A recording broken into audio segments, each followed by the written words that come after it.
आज हम शुरू करेंगे श्वित्र किलास। इसको मॉडर्न में विटिलिगो या ल्यूकोडर्मा से कोरिलेट किया गया है। फिर अब इसका इंट्रोडक्शन देखेंगे तो त्वचा में रज्जक द्रव्य मतलब जो मेलानिन होता है उसकी अगर कमी हो गई तो उससे श्वित्र रोग होता है। ठीक है। अब वो मेलानिन क्या करता है, आपकी जो स्किन को जो कलर है वो उसको कलर देता है। वो अगर कम हो गया तो स्किन से कलर हटने लगता है और वाइटी स्किन ऊपर आने लगती है।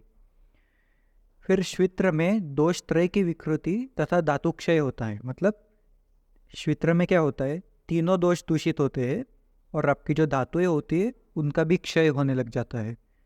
फिर किलास को त्वचागत व्याधि माना गया है। मतलब ये किलास को स्किन डिजीज के अंतर्गत लिया गया है। आघात या व्रण के बाद या जल जाने पर जो स्थानीय त्वचा श्वेत वर्ण की हो जाती है उसे किलास कहते हैं। मतलब जब भी आपका हाथ मतलब पेशेंट का हाथ अगर जल गया हो या फिर उसको काफ़ी अच्छी खासी चोट लगी हो और वो हील होने के बाद वहाँ पे वाइट कलर का धब्बा रह गया हो, उसकी वजह से जो वाइट कलर हो जाता है उसको किलास कहते हैं। फिर किलास जीर्ण होने पर अंततः धातुओं में प्रविष्ट होकर केवल 3 धातुओं रक्त मांस मेद को दूषित करता है। मतलब अब किलास जब जीर्ण हो जाता है मतलब पुराना हो जाता है तब वो धातुओं में प्रवेश करना शुरू कर देता है और रक्त मांस और मेद को दूषित करता है। फिर कुछ आचार्यों ने श्वित्र जो है उसको स्किन के आपके 7 लेयर्स पड़े होंगे तो उसमें से जो चौथी लेयर है ताम्रा उसमें रहता है। इसको जो मॉडर्न टर्म्स में विटिलिगो के साथ कोरिलेट किया गया है श्वित्र को, और किलास को ल्यूकोडर्मा के साथ। फिर आहारजन्य निदान देखेंगे इनके तो विरुद्ध आहार हो गया, जैसे दूध और मछली, दूध और केले या फिर दूध और फल कोई भी। फिर काक माछी, लकुच, मूली, मछली और मधु का अति सेवन करना, इससे भी श्वित्र होता है। फिर अजीर्ण आसन मतलब खाना पचा नहीं है फिर भी आप ऊपर से खा रहे तो। फिर कुलथ, तन, पांस, दूध, दही का एक साथ सेवन। मतलब अगर आपने कुलथी की दाल हो गई, तन हो गया, मांस हो गया, दूध और दही का, इन सबको अगर एक साथ खा लिया तो।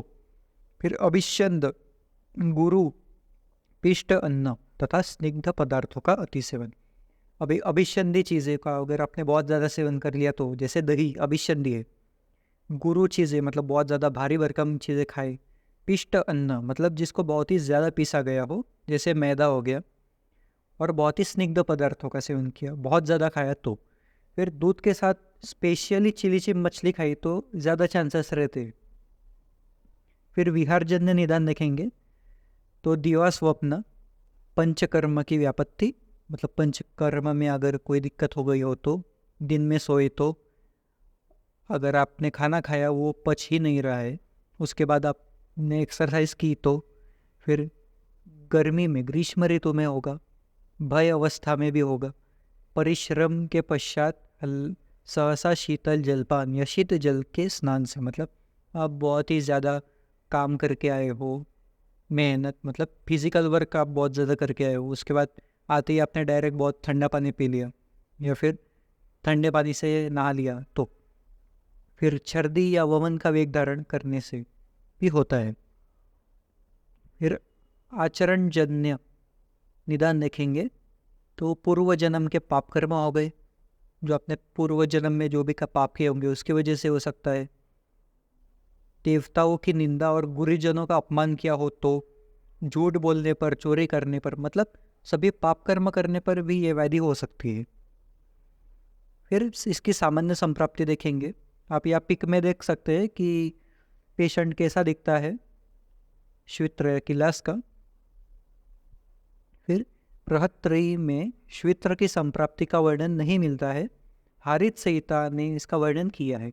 तो हारित संहिता ने क्या बोला है कि जो वायु है उससे पित्त दोष प्रेरित होकर त्वचा में जाता है और रक्त को दूषित करके पांडुरंग उत्पन्न करता है। मतलब वायु प्रेरणा का काम करती है, स्टिमुलेशन, उससे पित्त स्टिमुलेट होता है, दूषित होता है और त्वचा में जाकर रक्त को दूषित करता है और फिर पांडु की उत्पत्ति हो जाती है, उसको श्वेत्र रोग कहते हैं।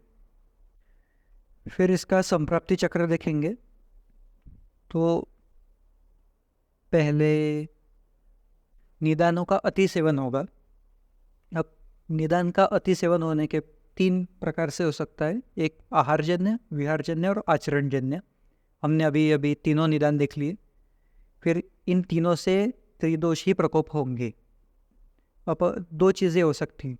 अगर त्रिदोष प्रकोप हुआ तो एक तो अग्निमांद्य होगा और उससे आम की उत्पत्ति होगी और उससे रक्तव स्रोतस की दुष्टि होगी, या फिर वायु से प्रेरित होकर पित्त और कफ का तिर्यक शिरागमन हो जाएगा, मतलब विमार्गमन कह सकते हो जाएगा। अब इससे भी होगा क्या कि रक्तव स्रोतस की दुष्टि होगी दोनों से। अब रक्तव स्रोतस की दृष्टि हो गई, फिर इससे त्वचा में विवर्णता आएगी, मतलब त्वचा का जो कलर है जो आपने पहले पिक में देखा वैसा हो जाएगा और श्वेत रोग की उत्पत्ति हो जाएगी। फिर संप्राप्ति घटक देखेंगे तो इसमें तीनों दोष दूषित हो रहे हैं।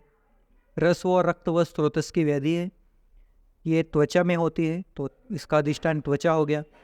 हीन अग्नि धात्वाग्नि मांद्य, मतलब इसकी अग्नि जो रहेगी वो मंद हो जाएगी, धात्वाग्नि। इसका दूष्य रहेगा रक्त, मांस और मेद धातु। फिर इसकी स्त्रोत दुष्टि संग रहेगी, ठीक है। फिर इसके पूर्व रूप हमने अपने पुराने वीडियो में देखा, कुष्ठ के जो पूर्व रूप थे वही इधर के पूर्व रूप है। अगर आपने कुष्ठ वाला लेक्चर नहीं देखा है तो इसका लिंक मैं डिस्क्रिप्शन में डाल दूंगा, आप वहाँ से देख सकते हैं कुष्ठ। फिर सामान्य लक्षण देखेंगे तो यह रोग किसी भी एक भाग में श्वेत चकत्ते के रूप में प्रारंभ होता है जो धीरे धीरे फैलता है। मतलब अभी क्या होगा, सबसे पहले किसी पेशेंट को एक छोटा सा धब्बा आएगा वाइट कलर का पैच, ठीक है। फिर वो धीरे धीरे पूरी बॉडी में फैलने लग जाएगा। अगर किसी को सपोज पैर में हो गया हो छोटा सा धब्बा, अगर उसने उसका कुछ नहीं किया ट्रीटमेंट वगैरह, तो वो धीरे धीरे फैलते फैलते उसकी पूरी बॉडी वाइट हो जाएगी। फिर वेदनाहीन चकत्ते, मतलब उस पे जो चकत्ते रहेंगे उसमें बिल्कुल पेन नहीं होगा। फिर ग्रीष्म ऋतु में चतुक्क का असाध्य दाह होना, मतलब फिर अगर ऐसा हो गया, फिर ग्रीष्म ऋतु मतलब गर्मी के मौसम में क्या होगा कि वो जो चकत्ते हैं वो जलने लग जाएंगे, और जब वो गर्मी के मौसम में जलेंगे तो उसका कोई ट्रीटमेंट नहीं होगा, वो असाध्य हो जाएंगे। फिर कभी कभी शरीर की समस्त त्वचा श्वेत वर्ण की हो जाती है और बीच बीच में कुछ कृष्ण वर्ण के धब्बे रह जाते हैं।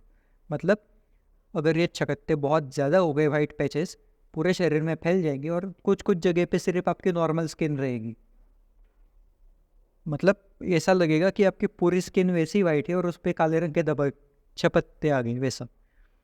फिर आचार्य वाग्भट अनुसार श्वेत्र अपरिस्रावी है, मतलब इसमें कोई भी स्त्राव नहीं होता है। यह व्याधि संक्रामक नहीं होती है। अब पुराने ज़माने में ये मिथ था कि जिसको भी सफ़ेद धब्बे वाली व्याधि हो गई है, अगर उसको कोई और टच करेगा, कोई और टच करेगा तो वो व्याधि उसे भी हो जाएगी, लेकिन ऐसा नहीं होता है।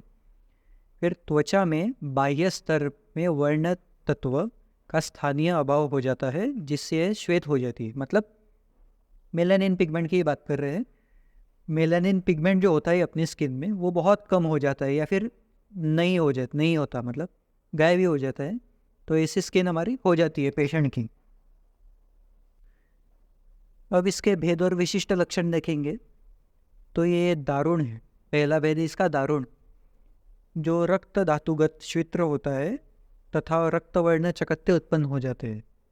मतलब ये जो श्वेत्र होता है ये रक्तगत व्याधि है, मतलब रक्त धातु में रहेगी और लाल रंग के चकत्ते आ जाएंगे। चारुण मांसगत रहेगी और इसमें ताम्र के वर्ण के चकत्ते आ जाएंगे। और जो श्वेत्र है वो मेदगत रहेगी और इसमें श्वेत रंग के चकत्ते आ जाएंगे। फिर दोषज किलास के लक्षण देखेंगे। वातज किलास यह रक्त धातु में आश्रित होता है, मतलब अब जो वातज किलास है वो रक्त धातु में रहेगा। पित्तज मांस में और कफज मेद धातु में रहेगा। तो जो रक्तज है उसमें अरुण वर्ण अगर रहेगा, मतलब थोड़ा सा ब्लैकिश ब्राउन कलर रहेगा, परुष रहेगा। फिर परिध्वंसी मतलब रोगनाशक होगा, और मंडल आकार के चकत्ते होंगे और वहाँ पे बहुत ज़्यादा ड्राइनेस आ जाएगी। पित्तज में ये मांसगत रहेगा, तो फिर कमल के पत्र के जैसा रहेगा, मतलब कमल की जो पंखुड़ी होती है वैसे दिखेगा। फिर उसमें जलन होगी, तांबे के वर्ण का हो जाएगा और रोम शातन हो जाएगा। फिर कफज की लस देखेंगे तो ये मेद धातु में आश्रित होता है। ये वाइटिश कलर के धब्बे आएंगे इसमें, ये स्निग्ध रहेगा, इसमें खुजली भी चलेगी, उसमें थोड़ा सा भारीपन लगेगा और काफ़ी डार्क चकत्ते रहेंगे। फिर इसके साध्य असाध्यता देखेंगे, तो जो असाध्य श्वित्र है पहले वो देखते हैं।